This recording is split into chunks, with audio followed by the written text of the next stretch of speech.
Bonjour, alors dans cette dernière vidéo sur le cours de probabilité de seconde, nous allons voir maintenant comment on peut dénombrer, enfin quels sont les outils qui nous permettront de dénombrer les événements élémentaires d'une expérience aléatoire. Alors, on peut utiliser soit des arbres, soit des graphes, soit des tableaux. Je vais commencer par le tableau à double entrée. Alors on l'utilise souvent le tableau à double entrée quand il y a un nombre important d'issues et qu'on répète deux fois des expériences ou qu'on fait deux expériences successives. Donc dans une première dans un premier temps dans les colonnes on va placer les résultats d'une des deux expériences et dans les lignes les résultats de la deuxième. Alors ici on a pris l'exemple d'un lancer de 2D équilibré et on s'intéresse à la somme des deux nombres obtenus sur les faces du dessus lorsqu'on lance les 2D. Alors on peut les lancer simultanément ou à la suite, ça n'est pas très grave, mais on regarde la somme obtenue. Donc si on lance 2D et qu'on a un double 1, la somme est égale à 2, donc on peut compléter un tableau comme celui-ci. Donc 2, alors 1 plus 2, 3, etc. etc. 4, 5, 6, 7, 2 et 1, 3, 2 et 2, 4, etc. 5, 6, 7, 8,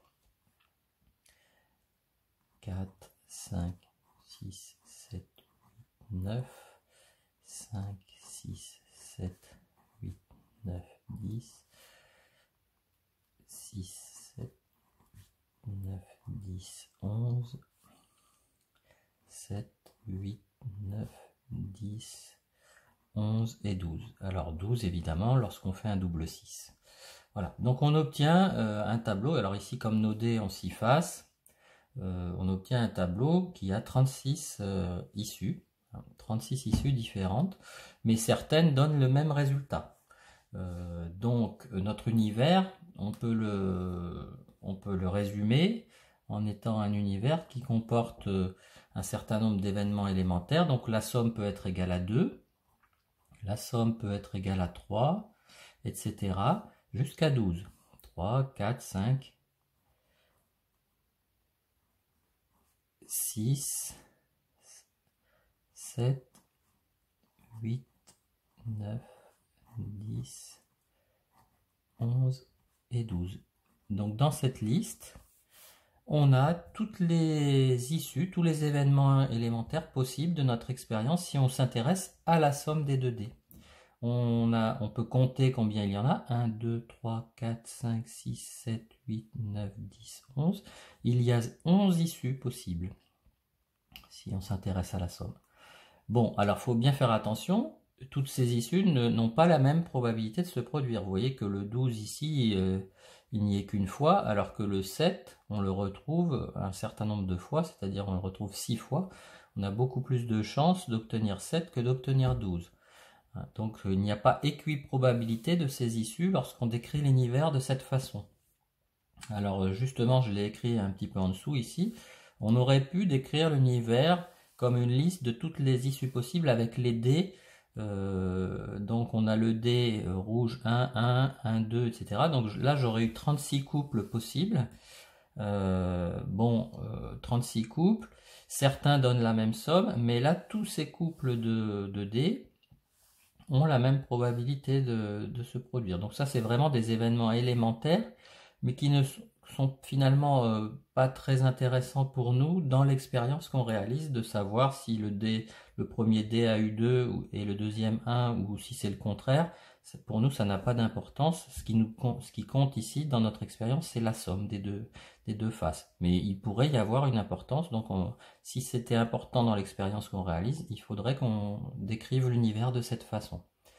Donc en fait, effectivement, il y a 36 événements élémentaires, mais certains donnent la même somme, donc on les regroupe ensemble dans notre univers d'expérience aléatoire.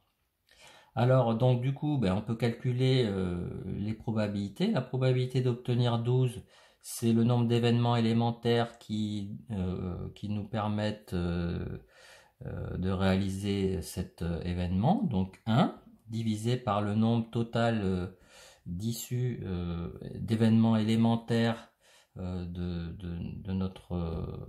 notre expérience. Il y en a 36. 36 événements élémentaires.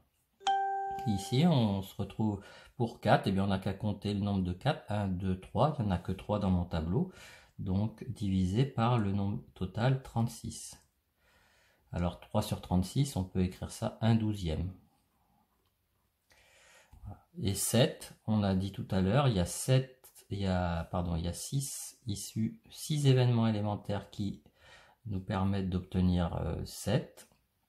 Et on a donc 36 issues, 6 sur 36, ça fait une chance sur 6. Voilà une première façon de dénombrer les issues, voilà, dans une expérience.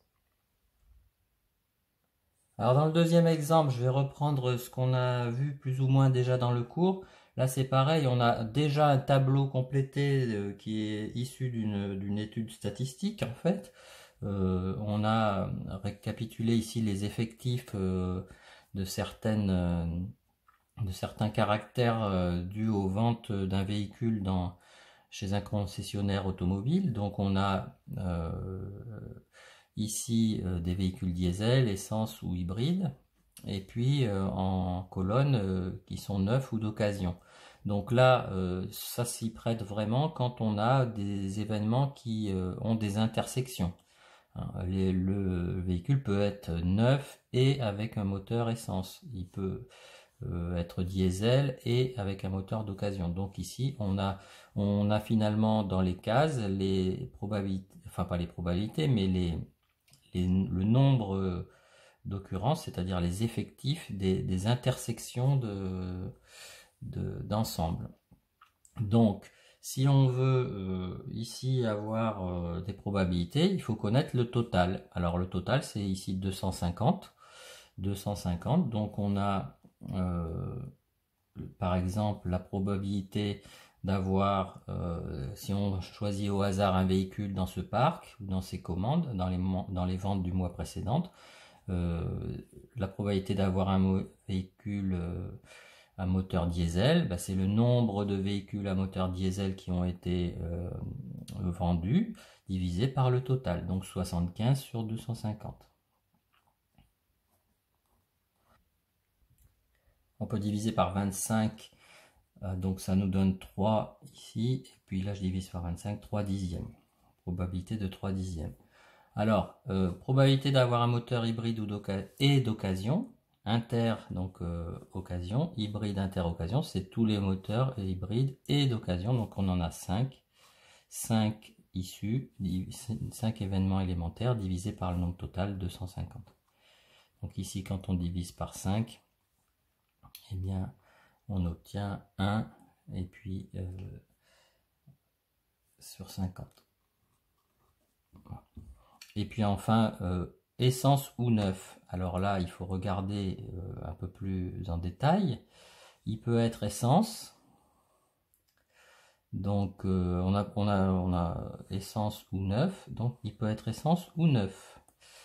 Donc combien on a de véhicules neufs qui ont été vendus? Eh bien, on peut écrire alors que c'est la probabilité d'avoir un moteur essence plus la probabilité d'avoir un moteur d'une voiture neuve, moins la probabilité de l'intersection. Donc j'écris ça comme ça, essence inter neuf. Donc probabilité d'avoir un moteur essence, c'est 120 sur 250. Plus la probabilité d'avoir un moteur neuf, c'est 150, enfin un véhicule neuf sur 250, moins la probabilité d'avoir un véhicule qui est neuf et à essence, c'est 61 sur 250. Donc ça nous donne 120 plus 150 moins 61, plus 150 moins 61, ça nous donne 209 sur 250. Voilà. Donc voici une façon de dénombrer, de calculer les probabilités grâce à un tableau comme celui-ci. Alors, un outil très largement utilisé en probabilité, c'est l'arbre de probabilité. Alors ici, par exemple, on va représenter par un certain nombre de branches les issues d'une expérience. Donc ici, on lance une pièce de monnaie parfaitement équilibrée 2 fois de suite. Donc on n'a que 2 issues la première fois, et ensuite la deuxième fois on a 2 issues. Donc on lance, on obtient pile ou face. Et puis si on a obtenu pile, on relance encore la pièce, on obtient pile ou face. Si on a obtenu face, on obtient pile ou face. Et on peut noter les issues ici, qui sont, alors on va les noter comme ceci, pile, pile, pile face, face pile et face face. Donc ici, toutes les issues, il y en a 4, elles sont équiprobables, la pièce est équilibrée. Donc on peut dire qu'il y a 4 issues équiprobables. Et par exemple, la probabilité d'avoir pile, pile, bah, c'est une chance sur 4. Voilà. Donc très simple. Alors si on avait eu plusieurs issues, 3 issues possibles au départ, admettons qu'on ait une chance sur 3, enfin qu'on ait 3 événements indépendants possibles à l'issue du premier tirage, on aurait rajouté une branche et ça nous rajoute forcément des issues à la fin de l'arbre. Mon dernier exemple, c'est l'utilisation d'un diagramme de Venn. Alors là, le sujet s'y prête particulièrement puisqu'on a un énoncé qui est assez compliqué. On a plusieurs ensembles, on peut pas vraiment faire un arbre, on peut pas vraiment faire un tableau parce qu'il y aurait trop de... Enfin, il faudrait que ça soit un tableau en 3 dimensions. Donc, on peut ici regrouper tout ça dans un même diagramme. Alors, on va mettre à l'intérieur les effectifs en fait de chacun des groupes. Donc, on a 130 élèves. Donc, dans notre univers, il y a 130 personnes. 58 pratiquent le volleyball, 61 la gymnastique et 77 l'athlétisme. Donc, 36 élèves pratiquent la gymnastique et l'athlétisme, 26 le volley et l'athlétisme, 32 le volley et la gymnastique. 15 pratiquent en même temps les 3 sports.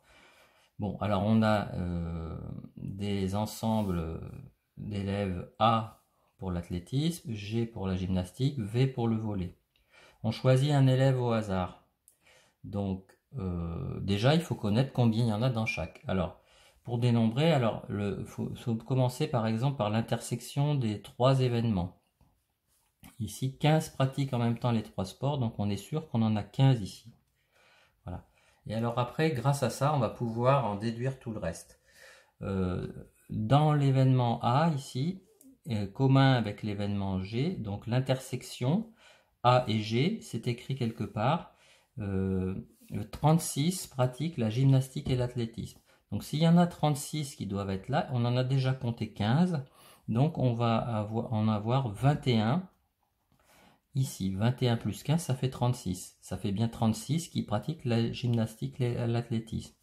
Le volley et l'athlétisme, on en avait 26. On en a déjà compté 15. Donc forcément, il y en a 11 ici. 15 plus 11, ça fait 26.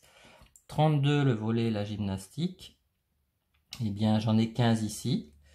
Donc, volley et gymnastique, dans cette partie-là, l'intersection des deux, eh bien, on doit en avoir 17. Parce que 17 plus 15, ça fait 32. Voilà. Donc, une fois qu'on a fait ça, on a pratiquement terminé parce que on vous dit 58 pratiquent le volleyball. Bien, on peut compter combien on en a ici. Donc, 11 plus 15 plus 17. Alors, ça fait combien? Ça fait 26... ça fait 43. 43, voilà. Donc 43, et il y en a donc 58 en tout. Donc il m'en manque 15. ici 15 qui ne font que du volley. Ensuite, 61 qui font de la gymnastique. Donc 15 plus 17, ça fait 32, plus 21, ça fait 53. Et alors, pardon, 32 plus 51, oui c'est ça. 32 plus 21, 53. Donc on a dit 61 pratique la gymnastique, donc il m'en manque 8 ici. On peut vérifier à la fin si on ne s'est pas trompé. 8 plus 17, ça fait 25, plus 15, 40, plus 21, 61. Et puis là, on va compléter l'athlétisme. Alors 77, donc on a 26 plus 21, ça fait 47. Il m'en manque donc 30 ici. Voilà. Bon, alors combien j'en ai mis en tout? Eh bien là, on va tout additionner. On va mettre 77 plus... alors, on va tout mettre comme ça. 30 plus 21 plus 8 plus 11 plus 15 plus 17. Alors je fais ça à la calculatrice parce que j'ai pas envie de me fatiguer. J'ai trouvé 117. Bon, alors en espérant que je ne me sois pas trompé dans mes calculs. 30 plus 21 plus 8 plus 11 plus 15 plus 17 plus 15. Donc 117. On avait 130 élèves. Donc il y en a 13 qui ne font aucun de ces trois sports-là. Voilà. Qui ne sont pas dans les ensembles. Donc la probabilité de A ou V, donc c'est athlétisme ou volley. Donc c'est la probabilité de A plus la probabilité de V moins la probabilité de A et V. Alors on en a 130 en tout. Probabilité de A, alors on aurait pu faire autrement, mais bon là on peut faire comme ça. Probabilité de A, c'est athlétisme, c'est 77 sur 130. Moins plus la probabilité de V, donc la probabilité de V c'est il est où le volet là-dessus, 58, donc plus 58 sur 130, moins la probabilité de A et V, donc A et V, on a dit athlétisme et volley, c'est 26 sur 130. Donc 77 plus 58 moins 26, ça donne 109 sur 130. Alors il nous reste une probabilité à calculer, c'est la probabilité de l'événement A union V union G, le contraire de l'événement A union V union G. Alors A union V union G, c'est en fait, ça va regrouper tous les élèves qui font soit de l'athlétisme, soit du volley, soit de la gymnastique, donc tous ceux qui sont à l'intérieur des trois bulles. Sachant qu'on en a 130 en tout, et qu'on en a 13 qui ne font aucun des trois sports, le contraire de A union V union G, c'est tous les élèves qui sont ici, les 13 qui sont là. Donc finalement, la probabilité du contraire de A union V union G, c'est 13 sur 130. Alors on aurait pu calculer P de A union V union G. Dans ce cas, il aurait fallu faire la somme de tous les élèves qui sont dans les trois bulles. Et on aurait trouvé donc 117 sur 130. Et 1 moins 117 sur 130, ça donne 13 sur 130.